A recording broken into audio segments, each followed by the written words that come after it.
Assalamualaikum warahmatullahi wabarakatuh. Halo semuanya, perkenalkan nama saya Muhammad Sadam. Kali ini saya akan mengajak teman-teman semua untuk berkunjung melihat apa saja koleksi yang ada di rumah bersejarah Ibu Inggit Garnasy. Penasaran kan? Ayo ikut ke dalam. Nah, buat teman-teman yang belum tahu siapa sih Ibu Inggit Garnasy itu, Ibu Inggit Garnasy itu ialah salah satu istri dari Presiden Soekarno. Kenapa saya bilang salah satu? Karena Presiden Soekarno itu memiliki banyak sekali istri. Nah, Ibu Inggit Garnasy ini merupakan istri kedua dari Presiden Soekarno yang beliau nikahi pada tahun 1923 sampai tahun 1943. Nah, di sini teman-teman bisa melihat timeline daripada Ibu Inggit Garnasy serta kegiatan Ibu Inggit Garnasy bersama Presiden Soekarno.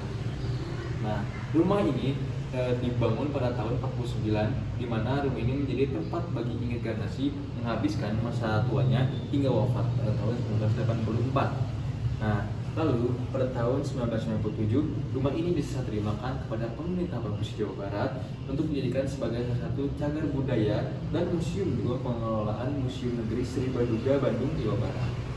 Nah, di sini meski ruangan yang sama, teman-teman bisa melihat ada foto Ibu Inggit Garnasy pada usia 35 tahun.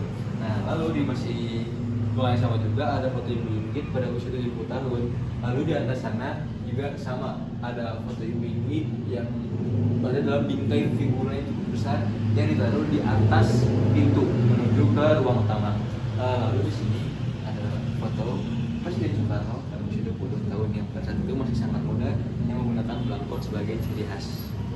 Nah, di dinding yang masih terdapat di dalam kamar bacanya Soekarno atau ruang meeting Soekarno, di sini teman-teman bisa melihat foto-foto Soekarno pada masa muda dan pada saat itu Presiden Soekarno masih berkuliah di THS Teknik High School di daerah Dago, Bandung atau yang dikenal dengan ITB.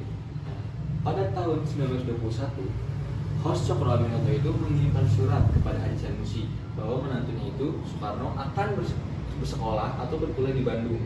Nah, maka dari itu Sanusi dan istrinya Inggit Garnasy diminta untuk mencarikan rumah kos sementara bagi menantunya Pak Cokro itu. Nah, pada hari yang ditentukan datanglah pemuda yang akan menjadi mahasiswa di ITB. Lalu karena tidak menemukan rumah yang sesuai, maka Soekarno pun diberi sebuah kamar di bagian depan rumah Sanusi dan Inggit, daerah Kebonjati. Lalu ia pun tinggal di sana.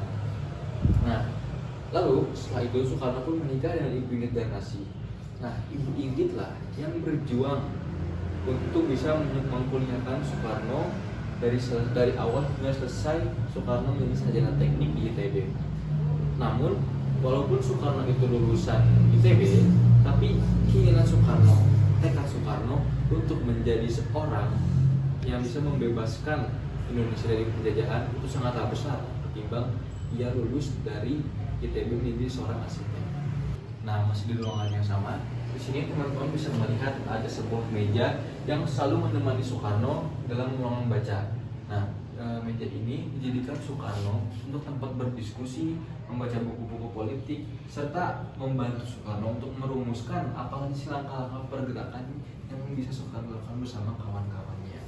Kemudian Soekarno juga menjadikan tempat ini sebuah tempat untuk beliau menulis sebuah artikel serta buku. Ruangan yang sama di sini teman-teman bisa melihat tulisan-tulisan karya Bung Karno. Nah, beberapa hasil pemikirannya itu dimuat dalam harian yang dibentuknya seperti Pikiran Rakyat dan Seluruh Indonesia. Dan pada saat di Bandung juga, Soekarno dan Ibu Inggit Garnasy itu sama-sama berjuang. Apalagi pada saat itu Soekarno di penjara di Banjai, yang pada nantinya Soekarno berhasil menyusun sebuah pledoi yang berjudul Indonesia Muda. Tidak hanya itu, Soekarno juga berhasil membuat sebuah karya buku yang sangat tebal yang menjadi buah buku. Buku itu ialah Di Bawah Bendera Revolusi. Selanjutnya ialah sebuah ruangan yang bernama Ruang Pembuatan Bedak dan Jamu. Nah, teman-teman, di ruangan ini kita bisa melihat bagaimana sih Ibu Inggit Garnasy pada itu membuat bedak dan jamu yang beliau gunakan menggunakan campuran beras serta lamunan lainnya dengan cara digiling dan batu nipisan di atasnya. Nah, bedak dan jamu ini beliau namakan kansai dan nigro. Nah, kenapa sih Bu Inggit pada saat itu membuat bedak dan jamu? Karena pada saat itu Bu Inggit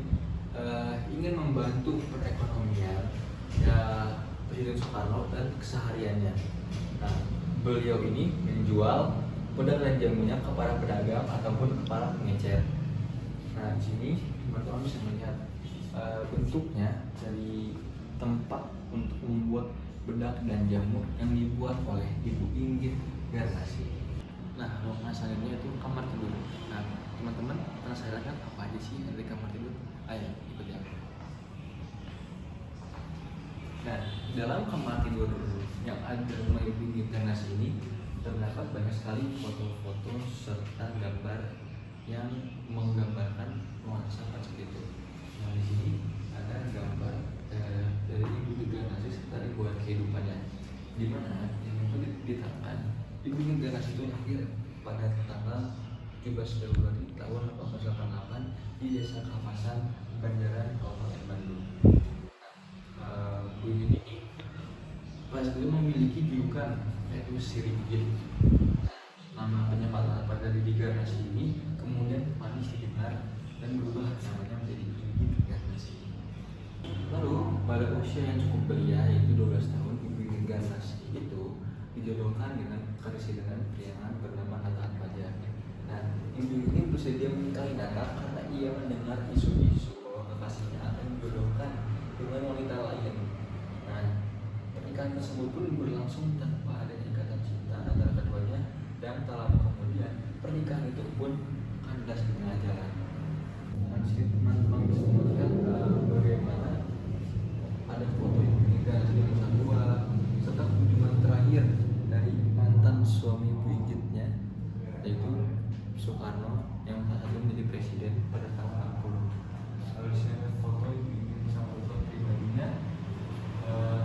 Lalu juga atas inisiatif dari Gubernur Jakarta yaitu Bang Ali Sadikin membantu Bu Inggit mempertemukannya dengan Fatmawati pada tahun 1980. Nah, di sini juga dapat dilihat teman-teman di masa tuanya Ibu Inggit sering dikunjungi oleh orang-orang yang minta nasihat atau berobat kepada Bu Inggit.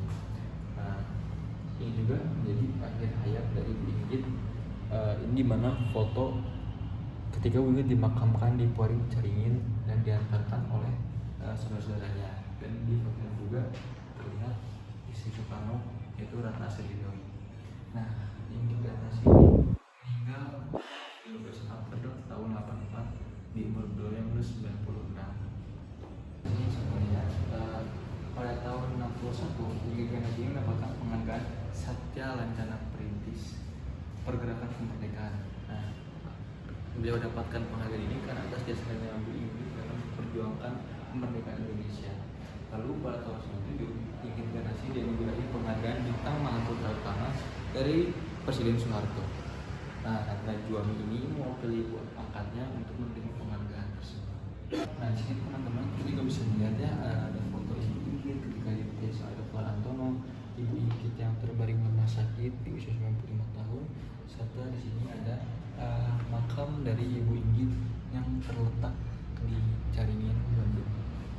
Di sini juga ada foto-foto dan dokumentasi dari kegiatan Ibu Inggit.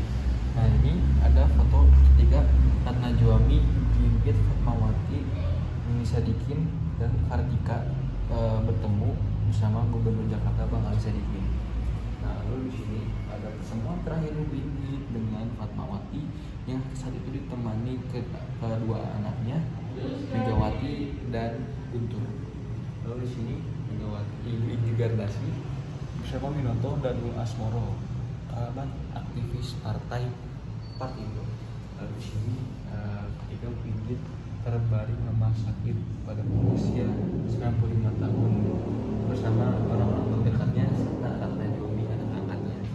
Nah, itu dia teman-teman, apa saja sih koleksi yang ada di dalam ruang bersejarah Ibu Inggit Garnasi itu. Nah, sekian pemaparan dari saya. Jangan lupa bagi teman-teman yang mau berkunjung ke ruang bersejarah Ibu Inggit Garnasi, terletak di Jalan Ciatel nomor 8, Kecamatan Astana Anyar, Kota Bandung. Sampai jumpa.